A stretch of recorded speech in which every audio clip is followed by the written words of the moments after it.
I think I noticed her hands first. It was a Tuesday, and the rain was painting gray streaks on the windows of the old bookshop. I was reshelving travelogues, my mind 1,000 miles away, when she reached for a volume on the top shelf. Her fingers, long and elegant, hesitated for a fraction of a second before curling around the spine. There was a faint tremor in them, a tiny, visible secret. She's nervous, I thought. Or cold. That was 6 weeks ago. Now I look for the tremor every time. Her name is Clara. She's in her mid-40s, with eyes the color of weathered sea glass and a quietness that seems to fill a room without trying. She comes in every Tuesday, always for the poetry section, always just before closing. I'm Leo. I'm 24, and I've worked here since I dropped out of grad school, a fact that hangs on me like a coat that doesn't quite fit. Tonight, the shop is empty except for us.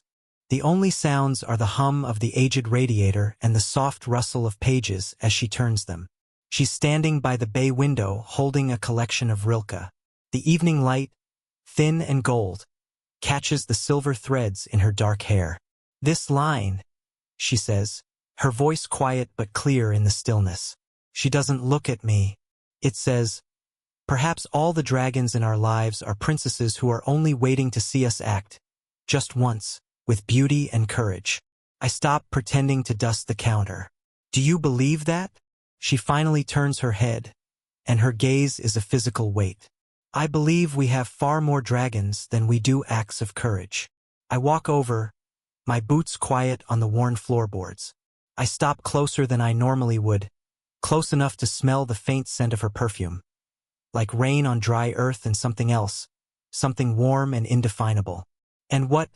I ask, my own voice lower than I intended. Does a courageous act look like to you? She doesn't answer. Instead, she holds the book out to me.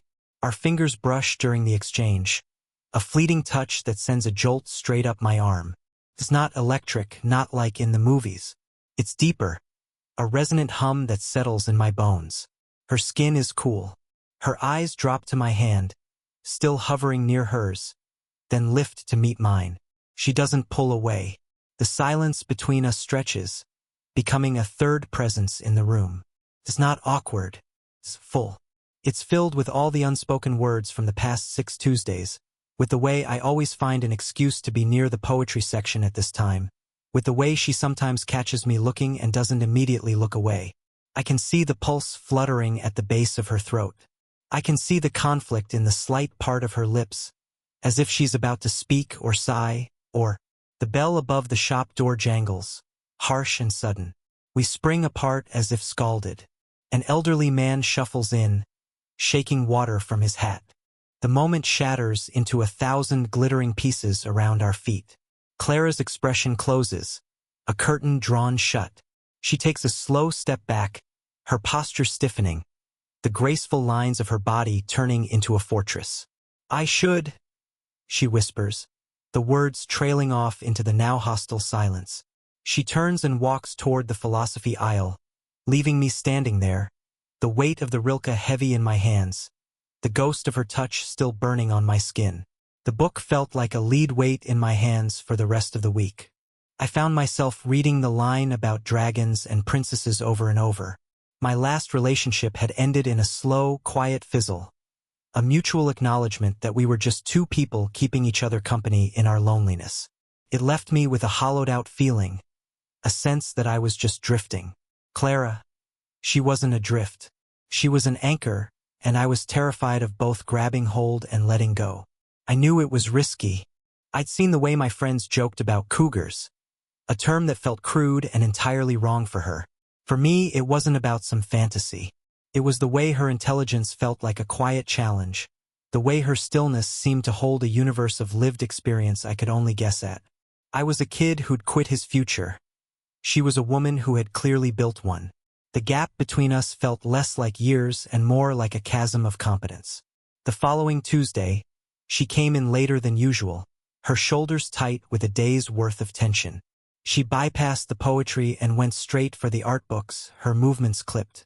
Rough day? I asked, leaning against the end of the aisle. She let out a breath that was almost a laugh. You could say that. Sometimes I think my entire life is just managing other people's expectations. And failing? Her eyes met mine, a flicker of surprise in them. And choosing which ones to fail, she corrected softly. It was the most personal thing she'd ever said to me. I moved closer under the pretense of looking at a book on Turner. The space between us was barely a foot. I could feel the warmth of her, smell that same rain and earth scent. I could see the faint lines of fatigue around her eyes, and the urge to reach out and smooth them with my thumb was so strong I had to clench my hand at my side. My father thinks I'm wasting my life here, I said, the confession leaving me before I could stop it. He says a man my age should be building something. She was quiet for a moment, her gaze tracing the line of my jaw. Some things can't be built quickly, she murmured. Some foundations take time. Her hand came up, and for a heart-stopping second, I thought she was going to touch my face. Instead, her fingers gently brushed a stray piece of lint from the shoulder of my sweater. The contact was brief, deliberate, and sent a wave of heat through my entire body. Her knuckles grazed the skin of my neck. We stood there, frozen. The air crackled with everything we weren't saying. Her breath brushed against my cheek, warm and quick. Her eyes were wide, a little startled, as if she'd surprised herself. She didn't pull her hand back. She just let it rest there, on my shoulder, a solid, warm weight that felt more like a beginning than an end. The weight of her hand on my shoulder was a brand. I could feel the imprint of each finger through the wool of my sweater, a searing map of her touch. My heart was a frantic drum against my ribs, so loud I was sure she could hear it. Her eyes were locked on mine, the sea glass color darkening with an emotion I was afraid to name. Clara, I whispered. It was the first time I'd said her name aloud to her. Felt like a confession. Her lips parted. The space between us diminished not by movement, but by a gravitational pull. I could see the fine texture of her skin, the faint smudge of eyeliner at the corner of her eye. I leaned in, drawn by the warmth of her breath. The sharp, electronic trill of her phone shattered the silence. We jerked apart as if we'd been electrocuted. Her hand flew from my shoulder, and she fumbled in her bag, her movements clumsy. She pulled out the phone, the screen illuminating her face, which was now a mask of flustered alarm. I saw the name David flash before she swiped to decline the call. The silence that rushed back in was thick and heavy with everything we'd almost done. She shoved the phone back into her bag, not looking at me.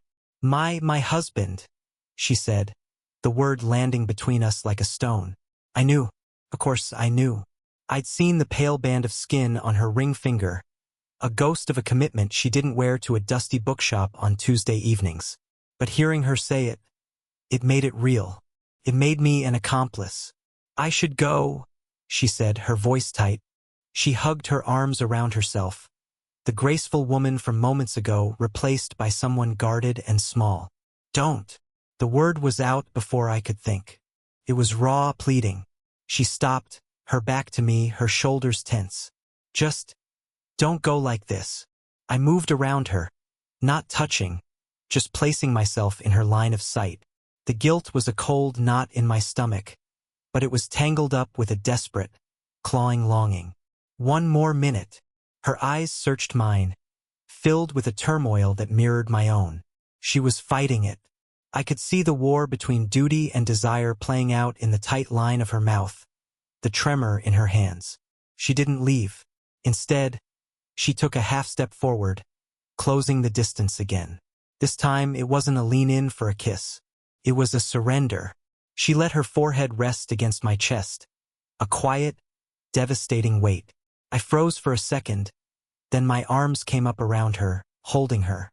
I could feel the frantic beat of her heart against mine.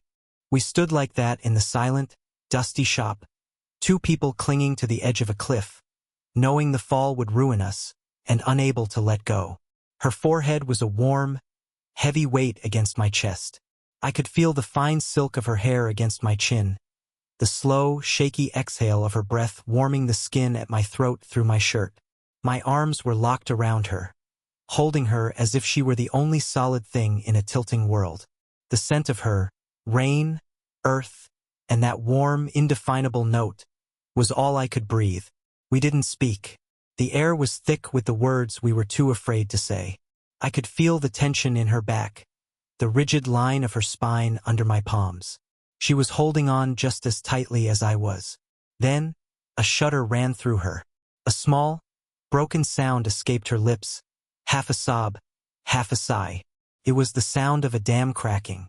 I pulled back just enough to see her face. Her eyes were glistening, but she wasn't crying. She was fighting. "This is," she began, her voice a ragged whisper. "This is impossible." "I know," I said, my own voice rough. "He called to remind me about a party this weekend. His colleagues. I was standing here with you, and all I could think was that I didn't want to go. I didn't want to be anywhere but here." The confession tumbled out, laced with a shame that made my chest ache. My hand came up, seemingly of its own volition. I brushed a stray strand of hair from her damp cheek, my fingers lingering on the soft skin of her temple.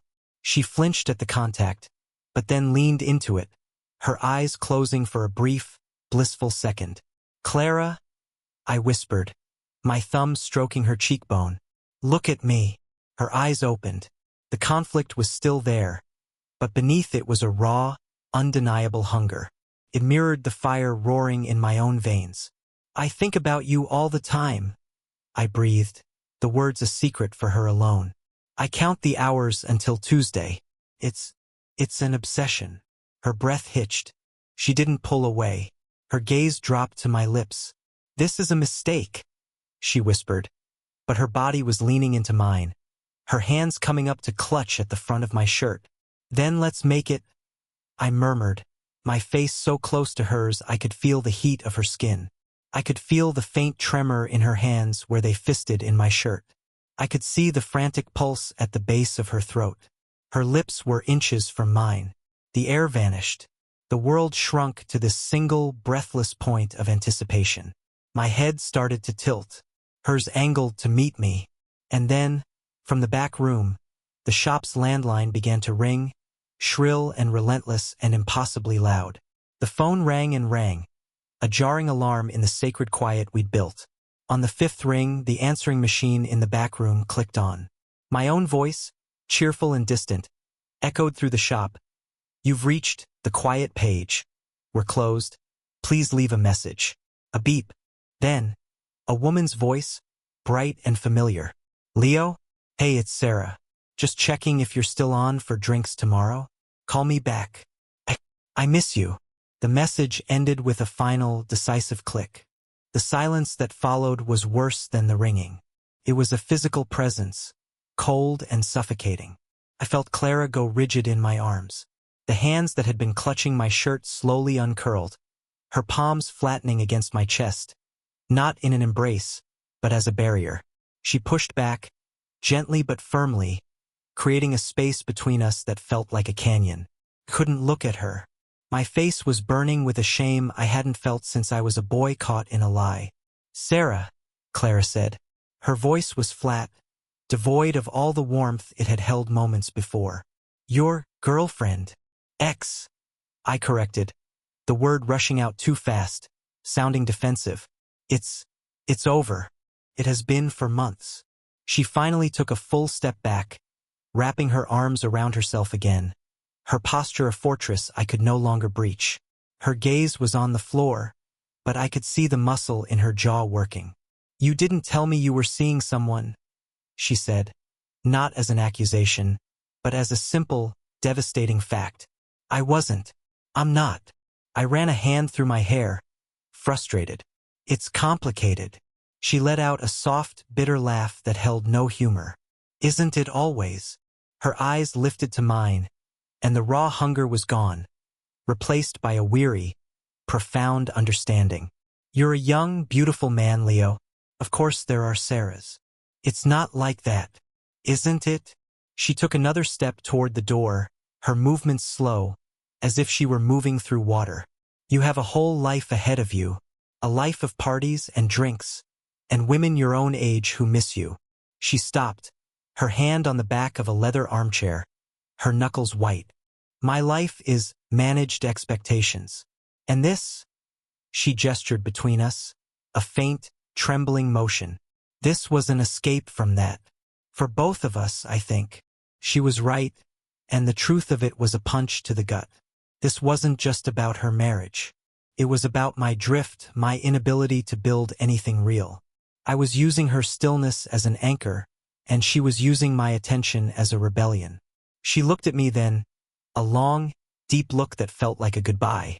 Next Tuesday, she whispered, the words a fragile promise or a threat. I'll be here. And then she was gone, leaving me alone in the silence. The ghost of her touch and the echo of Sarah's voice tangling together into a single sharp knot of regret. The following Tuesday, the air in the shop was charged with a storm that hadn't broken. I saw her the moment she stepped in, the bell sounding more like a warning than a welcome. She looked tired, beautiful, and resolved. She didn't go to the poetry section. She walked straight to me behind the counter. No pretense. No books as shields. I couldn't stay away, she said, her voice low and steady. I know. I thought about what you said, about it being an obsession. Her eyes held mine, refusing to let me look away. For me, it's a silence. The first real silence I've had in years. In here. She pressed a hand to her chest. And with you, it's loud. My breath caught. I came out from behind the counter, eliminating the last physical barrier between us. We stood in the middle of the empty shop, close enough that I could see the flecks of gray in her blue-green eyes. The message from Sarah. I started, the shame fresh. It was over, but you were right. I was drifting. I am drifting. But when I'm with you, I'm not. I'm grounded. A small, sad smile touched her lips. I can't be your anchor, Leo. That's not fair to either of us. I don't want an anchor. I took her hand. It was cold. I enveloped it in both of mine, trying to warm it. I just want you. Her fingers trembled within my grasp. What does that look like? She whispered. A genuine, heartbreaking question. Sneaking around on Tuesdays? Waiting for a phone to ring? I'm too old for that kind of pain. And you're too young to be burdened with it. Then let's not sneak. The words were out, reckless and true. Let's just be. However we can. Her gaze dropped to our joined hands, then traveled up my arm, to my face, as if memorizing me. The war inside her was visible, the longing against the practicality, the desire against the certain, crushing fallout. She leaned in then, not for a kiss, but until her forehead rested against mine, a mirror of our posture from the week before, but now filled with a devastating clarity. Her eyes were closed. I could feel her breath on my lips, warm and sweet. I can't, she breathed into the space between us. The words were a final, quiet surrender to a different fate. I want to. God, I want to. But I can't. She wasn't rejecting me. She was saving us. She was choosing the harder, truer thing. And in that moment, I understood her completely.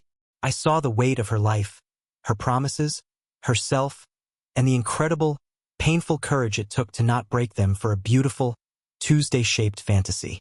I nodded, my forehead still against hers. My throat was too tight for words. We stood like that for a long time, in the quiet heart of the storm, two people finally, fully seen, choosing to let go. A week passed then too. The Tuesdays came and went. The poetry section remained untouched. The silence in the shop felt different now.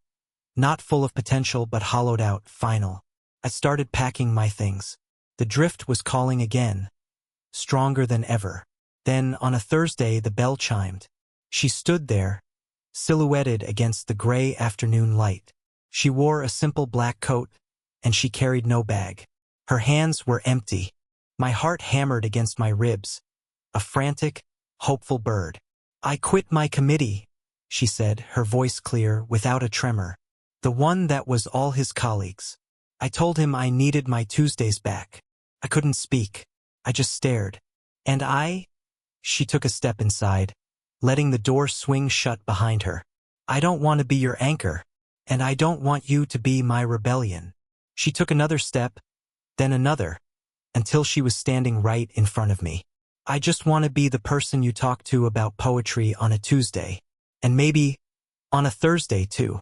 I reached for her then, my hands finding her waist, pulling her to me. It wasn't a desperate, clinging hold. It was sure. It was a homecoming. She melted into me, her arms sliding around my neck, her face burying itself in the space between my shoulder and my jaw. I felt her breathe me in, a long, shuddering sigh that seemed to release a lifetime of tension.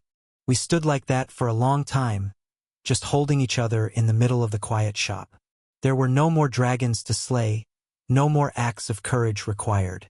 There was only this, the solid warmth of her body against mine, the soft press of her cheek on my shoulder, the gentle rhythm of our breathing falling into sync. I leaned back just enough to look at her. Her eyes were clear, a little watery, but steady. I brushed a thumb over her cheekbone, a slow, deliberate caress. Then I leaned in and pressed a soft, lingering kiss to her forehead. It wasn't a kiss of passion, but of promise, of a beginning that was patient and real and ours. She looked up at me, a true, slow smile finally gracing her lips, the first one I'd ever seen that held no shadows. "So," she whispered, "tell me about a courageous act." I smiled back, my chest so full it felt like it might burst. "I think," I said, my voice low and rough with emotion, "we're looking at it. Did you enjoy the story? What kind of stories would you like to hear next? Let us know in the comments below."